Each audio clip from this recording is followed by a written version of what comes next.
국민 여러분, 안녕하십니까? 여기는 대한민국 대표 정치 전문 플랫폼 한국정치TV입니다.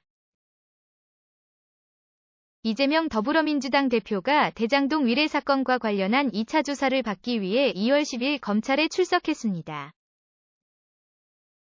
국내 언론 매체들이 보도한 내용을 종합하면 이재명 대표는 2월 10일 오전 11시 20분쯤 서울중앙지검에 도착했습니다. 이재명 대표는 서울중앙지검 건물로 들어가기 전 포토라인에 서서 준비한 입장문을 꺼내 읽기 시작했습니다. 그러자 주변에서 욕설이 터져 나왔습니다. 그러자 이재명 대표는 순간 멈칫거렸습니다.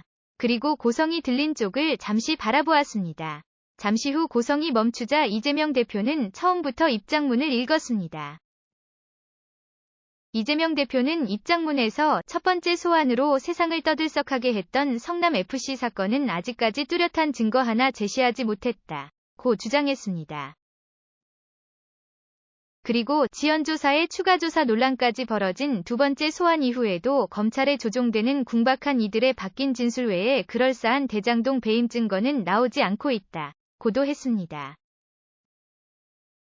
그러면서 공평무사해야 할 수사권을 악용해 온갖 억지 의혹을 조작하더니 이제는 해묵은 북풍몰이 조작을 시작했다고 말했습니다.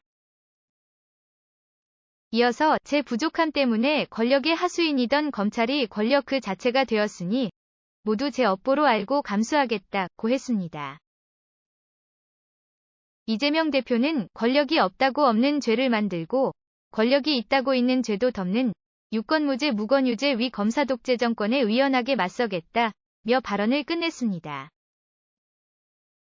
이날 서울중앙지검 반부패 수사 1부와 3부는 이재명 대표를 업무상 배임과 부패방지법 위반 등의 혐의로 소환했습니다. 지난 1월 28일 1차 조사에 이어 두 번째 소환입니다. 한편 검찰은 위례 대장동 개발 사업의 최종 결정권자였던 이재명 대표가 민간업자들에 대한 특혜 제공 등을 보고받고 승인 또는 묵인한 것으로 보고 있습니다. 사업 당시 이재명 대표는 성남시장이었습니다.